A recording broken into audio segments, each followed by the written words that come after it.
Hey amazing hackers, Hackstudio here. In the previous lab we have already solved this examining the database in SQL injection attack. We have solved all the labs in this particular link, but now we are going to solve this particular thing to retrieve multiple values in a single column.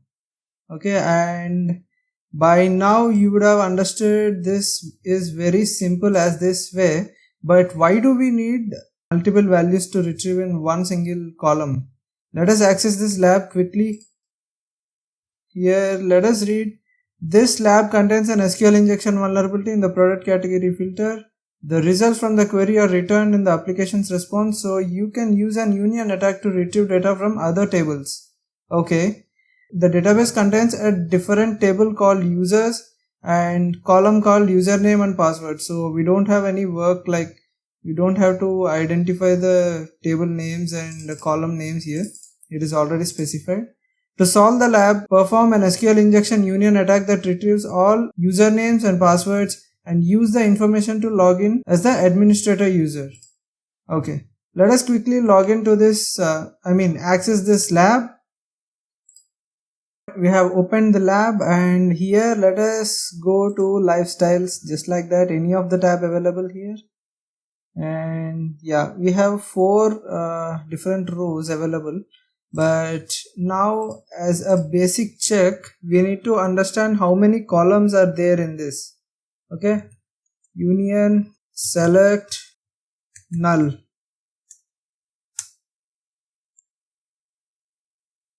And this gives an internal server error. This means we don't have only one column in this. Let me put one more null. Okay, sorry, too many U's. One more null and 2 hyphens. Lost.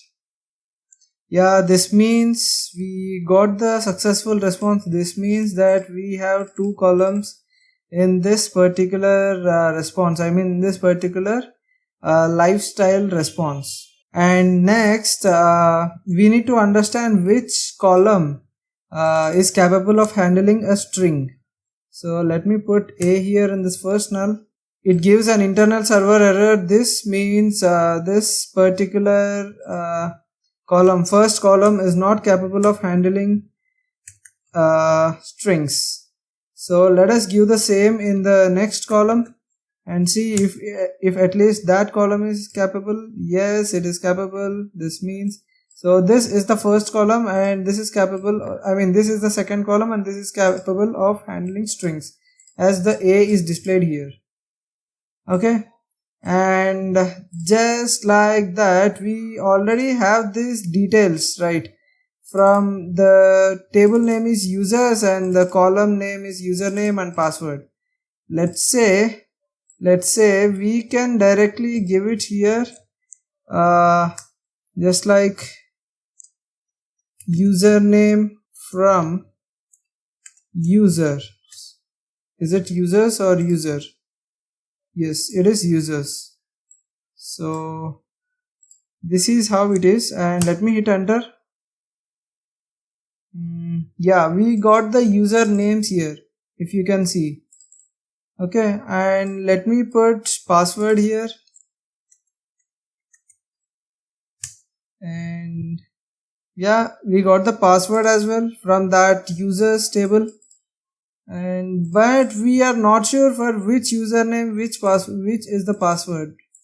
Okay, so in this particular scenario, as this we cannot replace this null with any of the table name, because this is not capable of handling strings. This column is not capable and this column is only capable.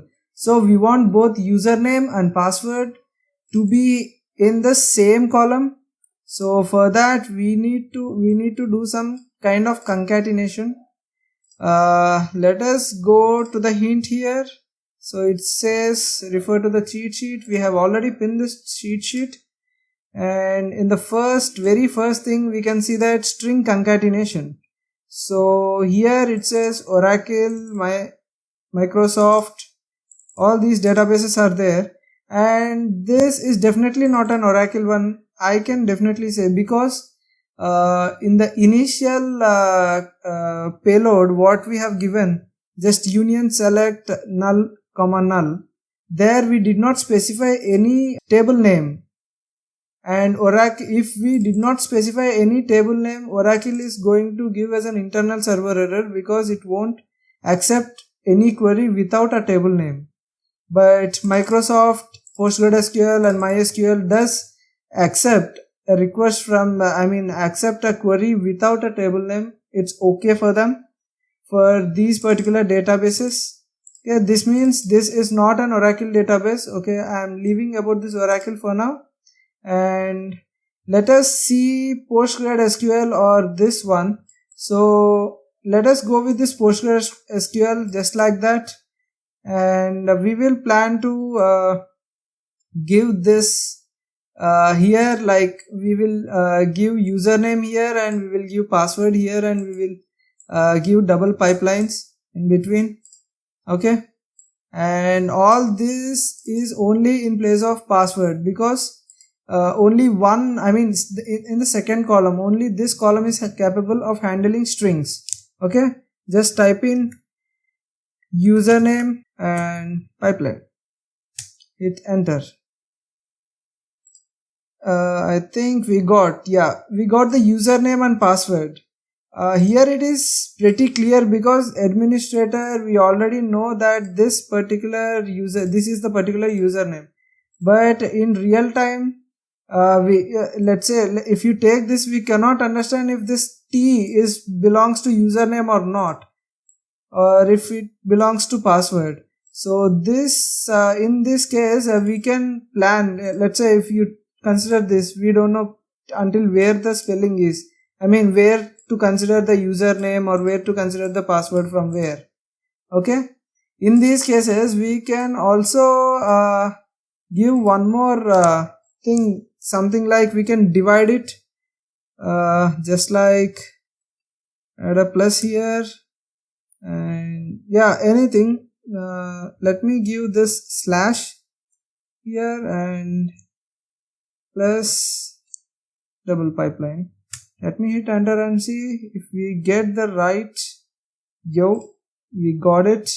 So this means this until here, this is a username, and from here this is the password. For more clarity, let me change this to this. Okay, yeah, here, yeah, perfect. This is perfect, I guess. See, so this way we can get all the things and we can log in. So just before logging in, let us try the other syntaxes as well. We have tried this. Okay, but let us take this one. Let us see how it is working on this. I don't think it will work because, let us see anyhow. And let me put a concatenation here and hit on enter. So yeah, obviously this will give an internal server error because it looks like this is a syntax, something like, because here there is no difference from this from and this password. So this should not be the case. So here let me give this the same double pipeline and just this one, and again double pipeline, and hit enter. Let us see, are we going to get this? Yeah, we are going to get this, and this is the username and password. Let me copy the password first because we don't get this password again. Okay, I'm logging into my accounts and just pasting in the password here. Anyway, here we can give this, and yeah, login. This says congratulations, you have solved the lab. So this is how you can solve you can concatenate two different values in one single column. That's all. Thank you for listening and have a great day.